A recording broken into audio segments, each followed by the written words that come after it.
Oke, baiklah. Assalamualaikum warahmatullahi wabarakatuh. Kembali lagi dengan saya, Salsabila Afifa.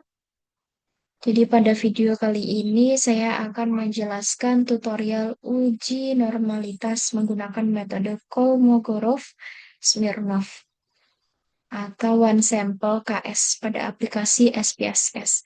Jadi kalau di video sebelumnya, dari video awal sampai video yang ketiga, kita sudah menjelaskan dari menginput data sampai ke uni analisis deskriptif univariat numerik. Nah, pada kali ini kita akan saya akan memberikan tutorial uji normalitas menggunakan metode Kolmogorov-Smirnov. Jadi uji normalitas ini dilakukan untuk mengetahui apakah data penelitian berdistribusi normal ataukah tidak sebelum dilakukan analisis statistik lanjutan. Jadi pada tutorial ini saya menggunakan data penelitian yang sama seperti sebelumnya sudah dimasukkan data-data yang sebelumnya menggunakan aplikasi SPSS. Data yang akan digunakan ini berupa data numerik atau data berbentuk angka seperti usia dan item kuesioner penelitian lainnya.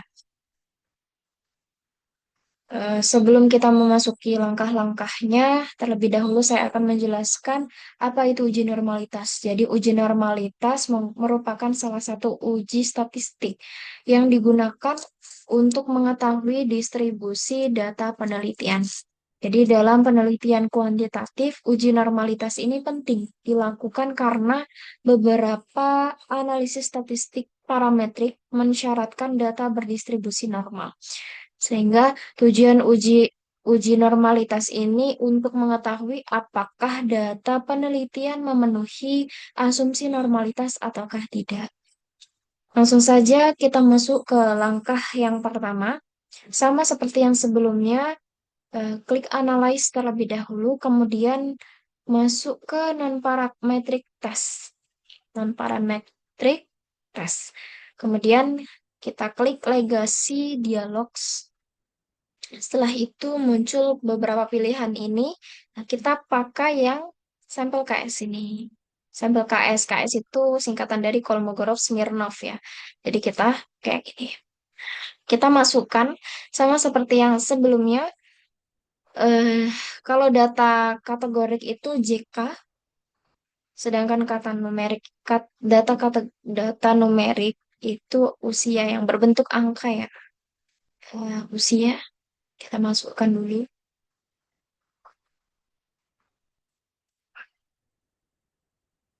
Variabel yang lainnya kita masukkan juga.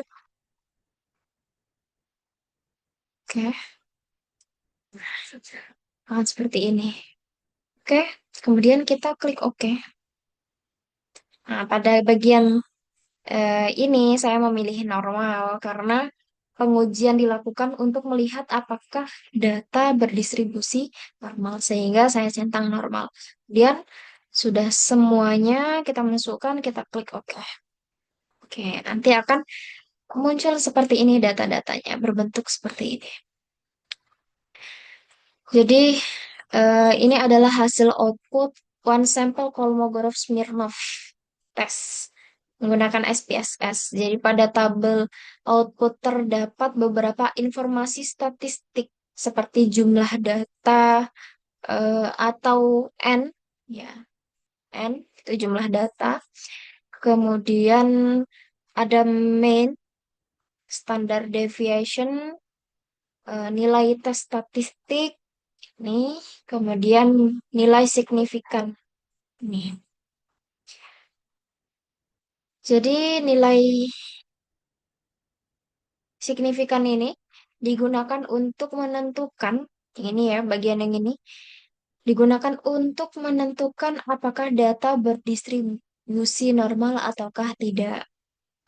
Dasar pengambilan keputusan pada uji normalitas Kolmogorov-Smirnov, yaitu jika nilai signifikan lebih besar dari 0,05, maka data berdistribusi normal. Sedangkan jika nilai signifikan itu kurang dari 0,05, maka data tidak berdistribusi normal.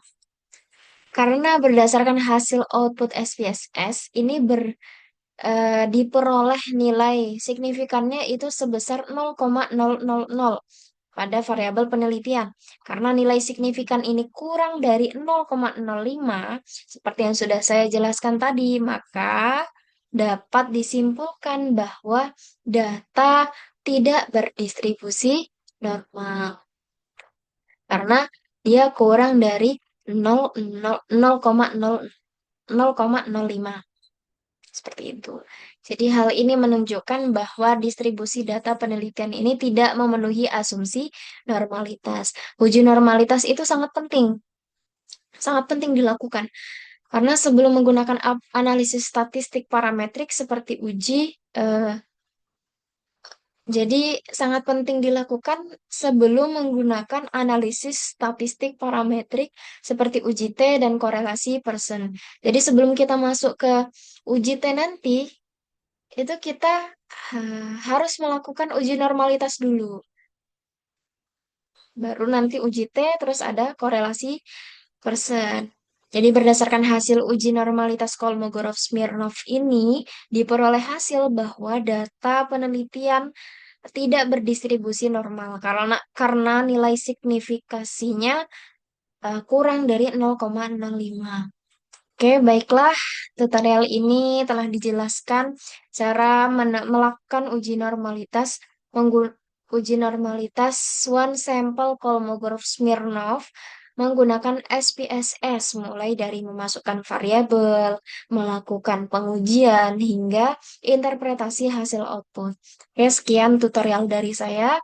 Nanti akan dilanjutkan eh, ke video selanjutnya, yaitu tentang independent tesnya, simple test, UGT test. Oke, terima kasih. Wassalamualaikum warahmatullahi wabarakatuh.